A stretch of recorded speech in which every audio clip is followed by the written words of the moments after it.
오늘은 창세기 3장 16절부터 21절 말씀을 가지고 같이 은혜를 나누고자 합니다. 제목은 죄의 결과와 가죽옷, 이런 제목으로 말씀을 나누려고 합니다.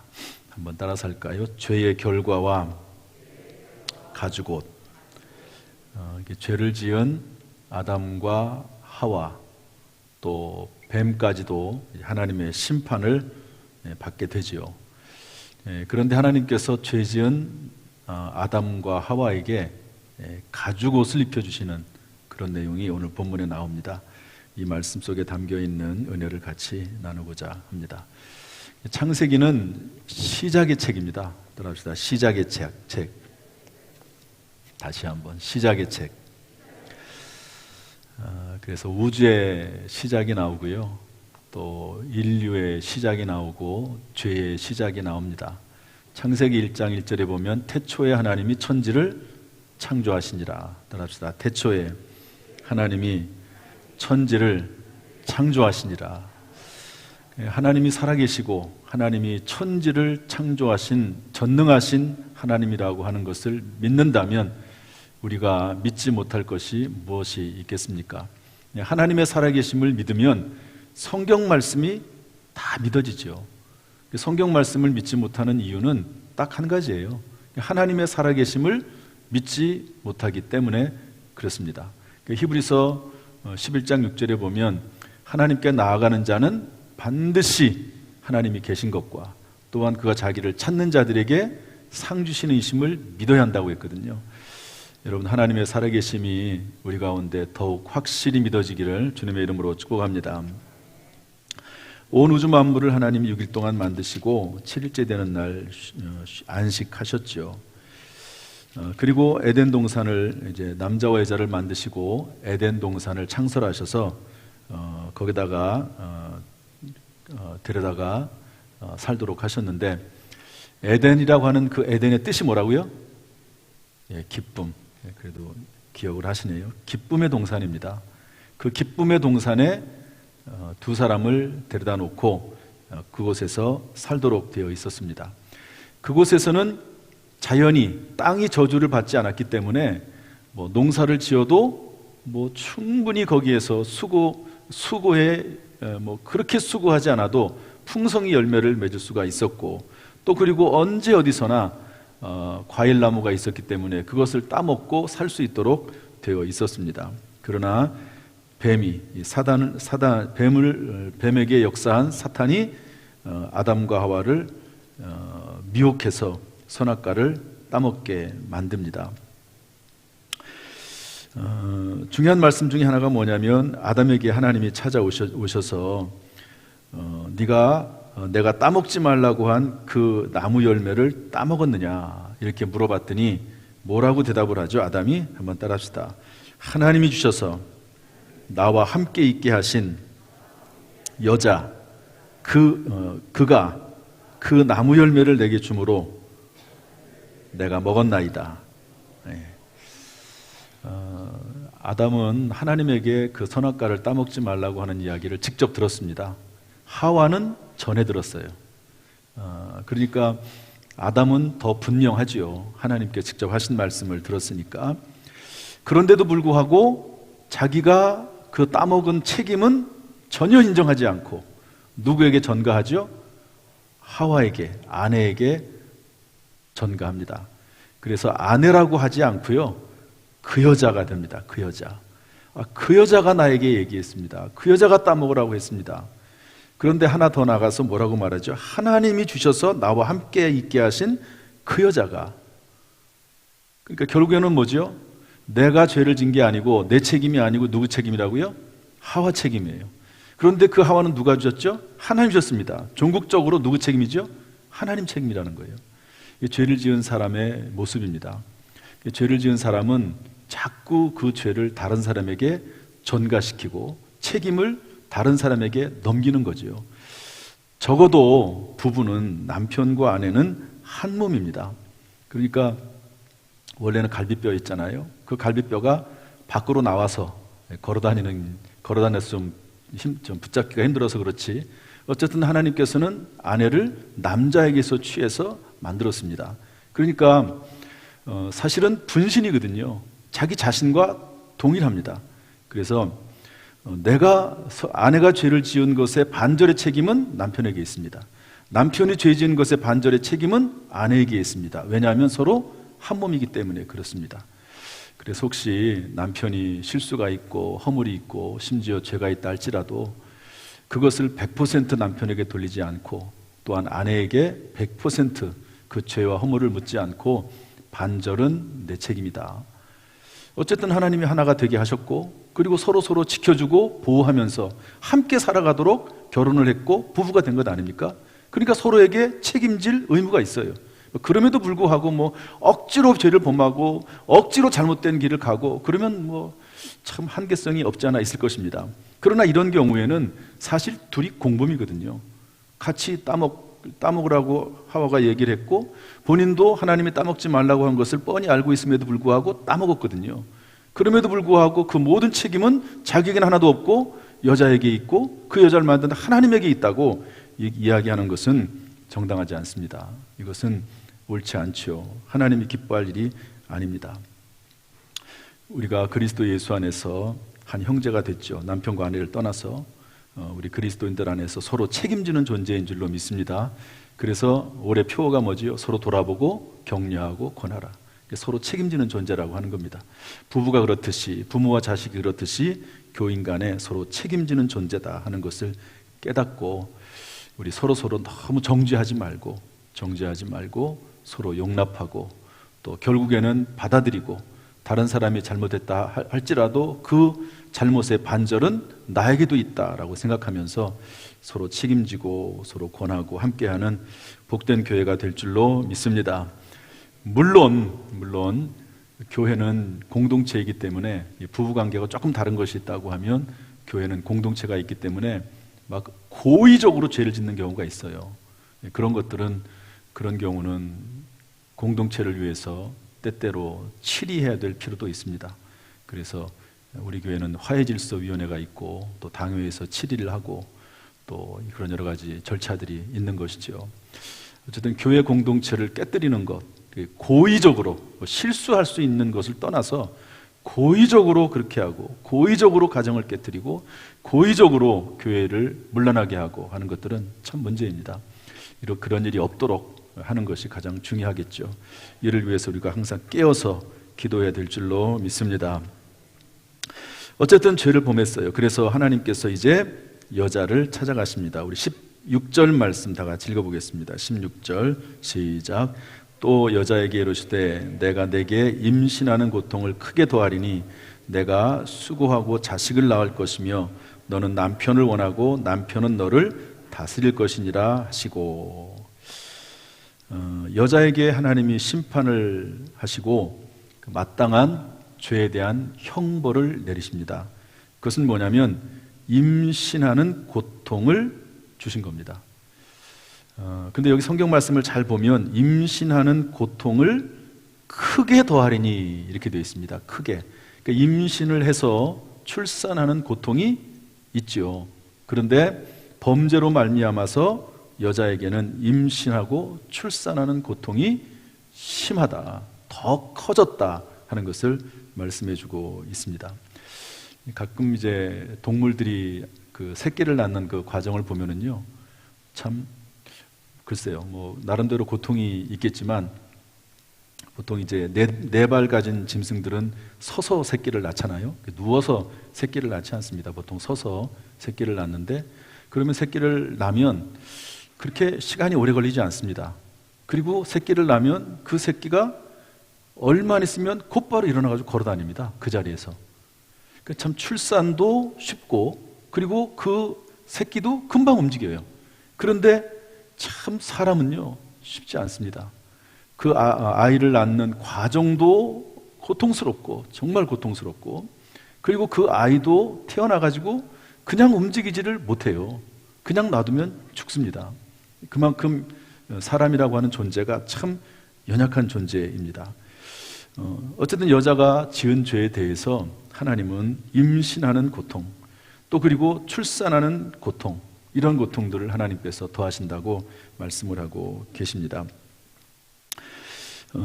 그리고 자식을 낳을 것, 수고하고 자식을 낳을 것이며 너는 남편을 원하고 남편은 너를 다스릴 것이니라 하시고 이렇게 되어 있습니다. 여러분 어떻게 생각하십니까?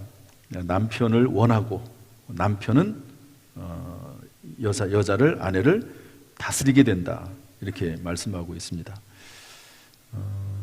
일반적으로 세계 인류 역사적으로 이 말은 거의 맞습니다. 요즘 들어서 사실은 조금 이제 여성 여권이 신장이 돼서 그렇지 지금까지 뭐 대부분은, 심지어 성경 시대에 보면은 여성은 숫자로도 계수하지 않았습니다. 여자나 아이들은 숫자에도 들어가지 않았습니다. 그만큼 남자들, 남편이라고도 할 수 있고 남자라고도 할 수 있는데 남자의 다스림을 받고 지배를 받고, 다스릴 정도가 아니고 어떻게 보면 지배를 받고 살아왔죠. 지금까지 그렇게 살아왔습니다. 그리고 남편을 사모하는 마음들이 더 크다. 제가 보면은요, 아내가 남자를 이렇게 바라보는 이렇게 대하는 거하고 남편이 아내를 대하는 게 다른 것 같아요. 저희도 보면은 저희 아내는 항상 저에 대해서 생각을 뭘 하는지 아주 그냥 조금 그렇지만 아무튼 뭐가 그렇게 할 말이 많은지, 아니면 뭐 이렇게 지시할 게 많은지, 지시라고 하긴 좀 그렇고요. 그러니까 관심이 많아요. 그래서 이걸 사모한다고 표현될지 남편을 원한다고 말해야 될지 모르지만 옷 하나 입는 거, 또 머리카락 하나, 또 신발 하나, 뭐 이런 거를 다 신경을 써줘요. 여러분들은 그렇습니까? 안 그렇습니까? 모르겠어요. 저만 그러나요?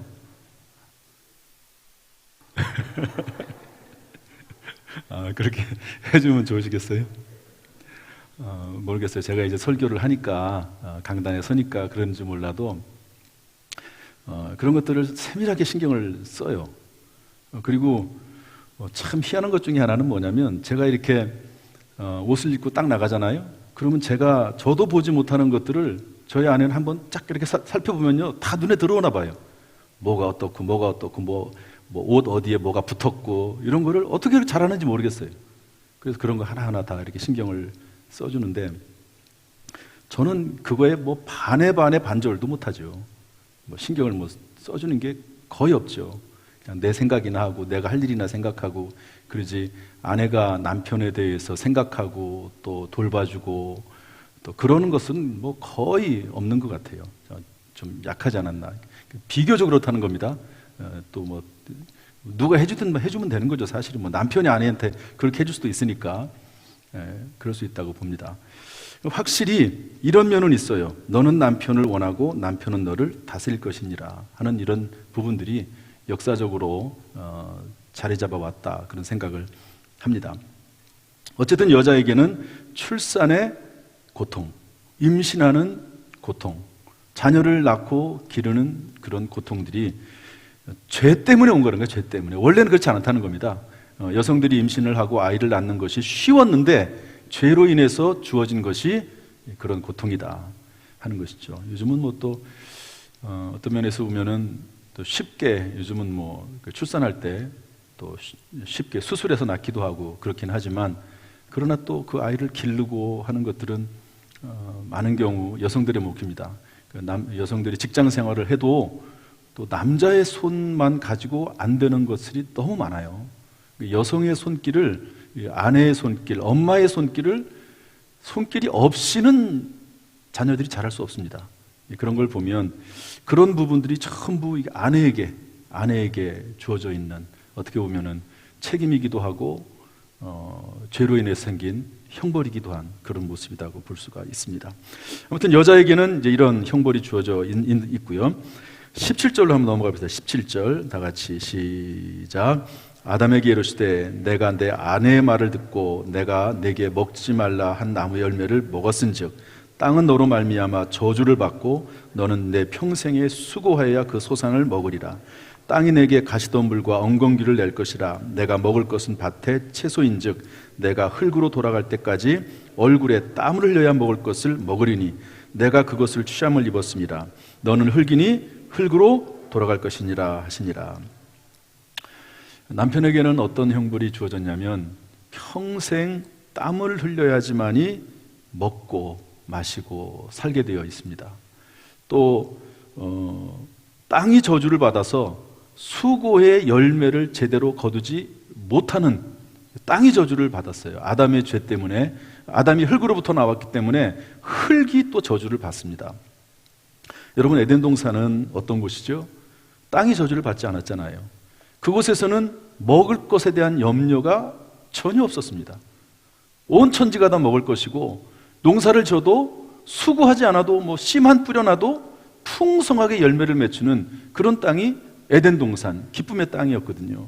그런데 그 땅에서 나중에 쫓겨나게 되고, 쫓겨나서 경작할 땅은 저주를 받아서 아무리 노력을 하고 또 노력을 해도 땅이 저주를 받아가지고 그 수고의 열매를 먹지 못하는, 그리고 평생 수고해야지만이 먹고 살게 되어 있다 하는 것을 성경이 알려주고 있습니다. 참 제가 볼 때 불교 용어긴 하지만 인생은 고해다 하는 말이 정말 많이 느껴집니다. 여러분, 어떻게 인생이 마냥 즐겁고 행복하고 좋으세요? 어떠세요? 고해는 뭐냐면 고통의 바다다, 이런 말이거든요. 참 태어날 때부터 고통스럽습니다. 그러니까 얼마나 인생이 힘들 것을 알았으면 태어날 때부터 울겠습니까? 태어날 때부터 막 울잖아요. 물론 이제 울리는 것도 있긴 하지만 호흡을 위해서.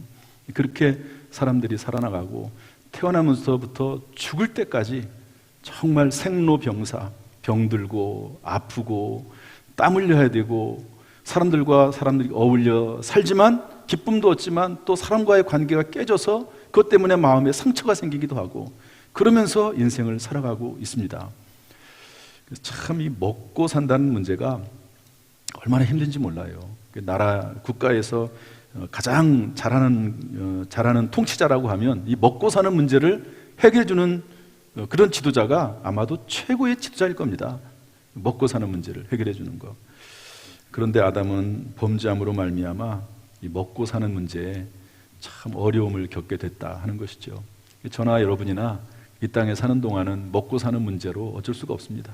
천국에 들어갈 때까지, 하나님 나라에 들어갈 때까지는 이 먹고 사는 문제로 인해서 고통을 당할 수밖에 없는 것이죠. 그러나 한 가지 희망이 있다고 하면, 여러분, 이삭이 그해 농사하여 100배를 얻었고, 이런 말씀이 있거든요.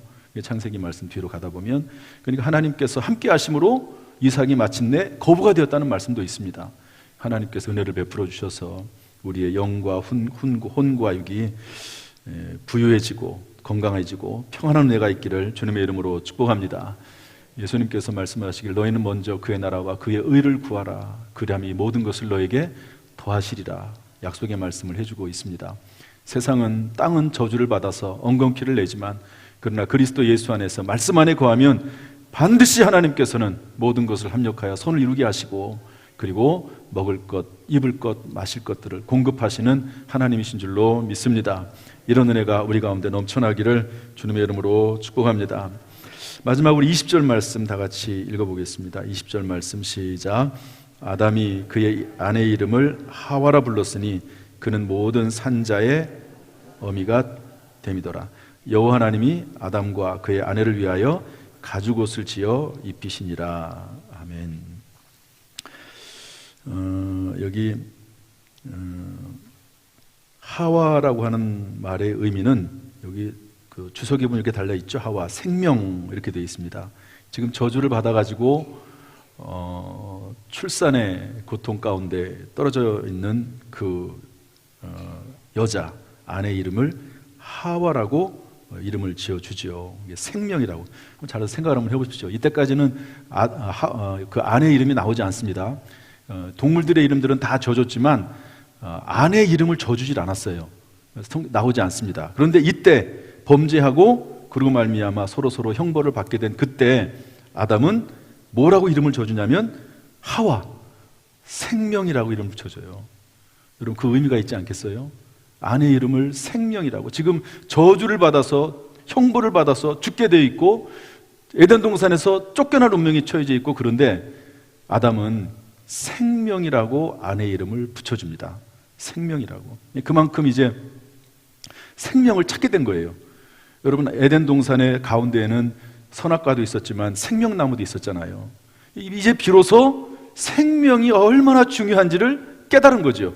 생명이 얼마나 중요한지를 깨달은 겁니다. 그리고 아내가 생명이라는 것도 깨달은 거라고 저는 봅니다. 에덴 동산에 있는 생명의 동산, 기쁨의 동산에서 쫓겨나게 되고, 그러면서 또 한편으로는 아내가 생명이라고 그렇게 이름을 붙여주면서 아내의 중요성을 또 깨닫는 것도 있다. 저는 그렇게 해석을 합니다. 이렇게 해서 이제 하와 이름을, 아내 이름을 붙여줬는데요. 참 아내가 생명이다라고 생각하는 게 참 중요한 것 같아요. 아내가 생명이다. 마지막 21절, 그리고 나서 하나님께서는 아담과 그의 아내를 위해서 가죽옷을 입혀줬다, 이렇게 말씀을 했습니다. 가죽옷. 가죽옷은 뭐지요? 짐승을 죽여야지만이 얻을 수 있는 것이 가죽입니다. 그런데 그 가죽옷, 짐승을 잡아서 피를 흘려서 그 가죽으로 치마를 만들어서 입혀주지요.